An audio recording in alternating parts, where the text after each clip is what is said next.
Today's subject is, it is within.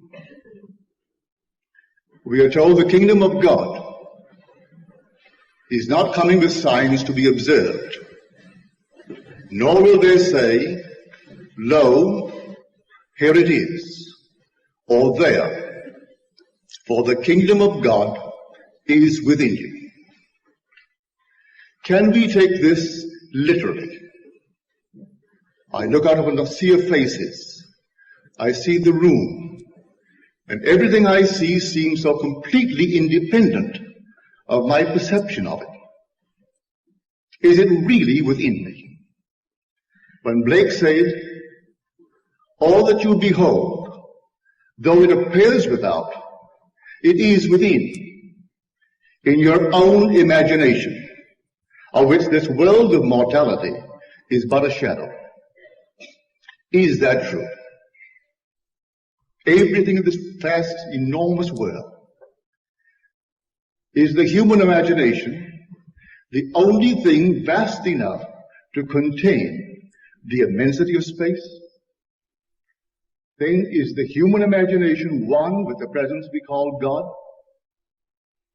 I identify God with human imagination, and in doing so I close the gap between God and man.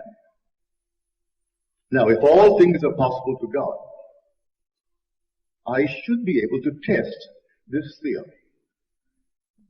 If God truly is my imagination, and all things are possible to Him, I should be able to test it. And we are called upon to test it. To test yourself and see.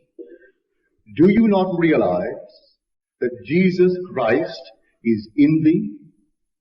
Unless, of course, you fail to meet the test. But how to make the test?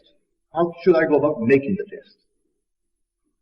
Well, first of all, I'm going to ask of you what I ask of everyone that I address. Paul said in his letter to the Galatians, let him who is taught share all good things with him who teaches. Now, Paul was not asking for any earthly goods. Let them keep whatever they have. He was asking them to share with him the results of their experiments, that he in turn could take their stories and tell it to others to encourage their faith. So I'm going to ask you to test it, and then share with me the results of your testing. Not only that, your dreams, your visions, I would like to hear them. For that's how God reveals himself to himself in man. We are told, if there is a prophet among you, I, the Lord, will make myself known unto him in a vision, and I will speak with him in a dream. Now, this is what a friend of mine did here recently.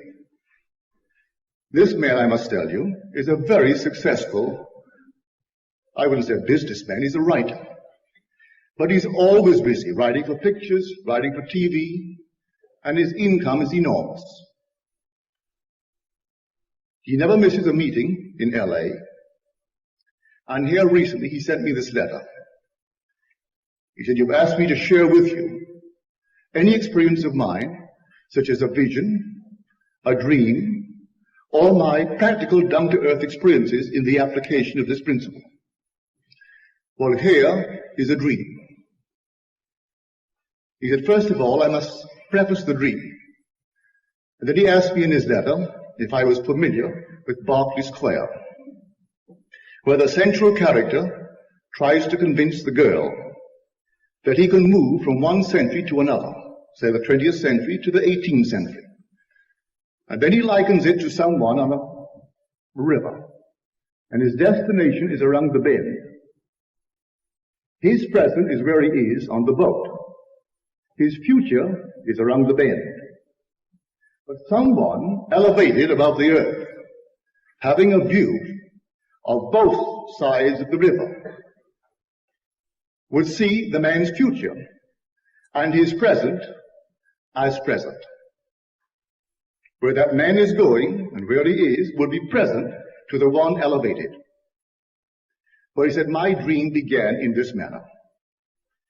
I was the observer from above.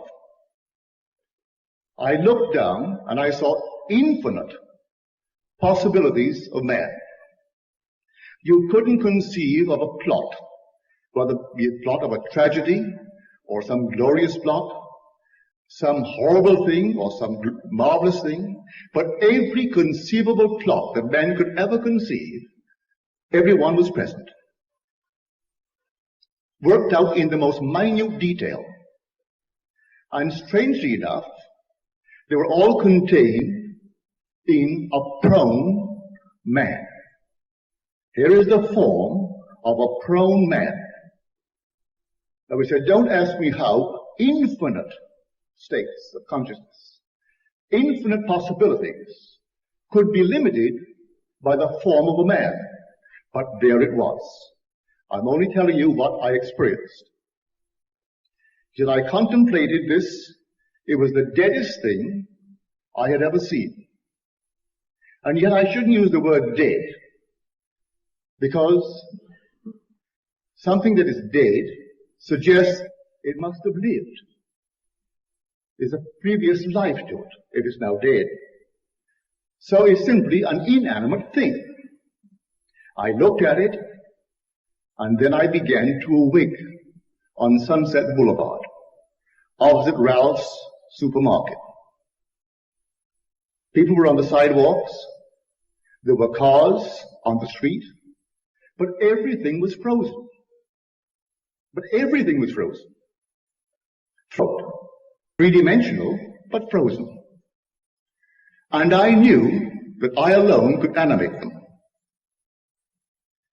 As I knew that, I myself was frozen. I looked at myself, I'm just like the others, all frozen. And I knew only as I became alive would they become alive. And so I took a step. And I seemed to pass through an invisible curtain. At that very moment of taking the step, everyone became alive and began to move, the sound, the noise, the action, everything. And I knew there was something I was trying to remember. What is it I am trying to remember? I kept on walking. I must have gone a block. It seemed like a normal walk, the kind of walk I take every day. And everything is alive and independent of me. And then I remembered. As I remembered, I turned around and looked and changed the focus of my attention and placed it back above. And everything once more became frozen and lifeless. From this exalted state, I remembered I didn't talk to them. And for some strange reason, I wanted to speak with people. And at that moment, I found myself in the living room where a party was in progress, but they were frozen. And as I entered, I was frozen. And I wondered, am I the host? Am I the guest? They all seem to know me, and I don't know one of them. And for a moment I panicked, for I knew the party would come to an end, and I didn't know where to go. So I remembered. I completely forgot 1 second before as I became involved in the party. Then I'm trying to remember something. I remembered the Sunset Boulevard experience. Remembering that and how I escaped from it, I walked over to a seat, a chair. I sat down and closed my eyes. And then I changed the focus of my attention. And once more placed it not here with the party, but above. I opened my eyes, and they're all frozen. Everyone is frozen. And then I felt myself once more above. At this exalted state, I looked way down, and here is myself on a bed. And I had what I considered a wonderful idea. Now I know I can move myself from its present state into the most desirable state that I would like to experience. And then I realized how impossible that would be. From this level, I can't change any state. These states are permanent. I would have to go down and identify myself with that dream. And from that level, once more, play the game. And so, at that moment, I began to awake. I'm on my bed. And I have no knowledge of the dream. To me, it's 6:30 in the morning, and I can conceive that I had a dream. I went to my library and started to make a recording of your last lecture. And something you said triggered the dream. And it all came back in detail, as I've just told you. Then I said, did I dream it last night? Or did I dream it long, long, long ago? I don't know. But, however, it thrilled me, and so I thought I'd share it with you. Then at the very end, to make it a light letter, he said, I went to my doctor, and he said, in fact, he congratulated me on my rapid physical recovery.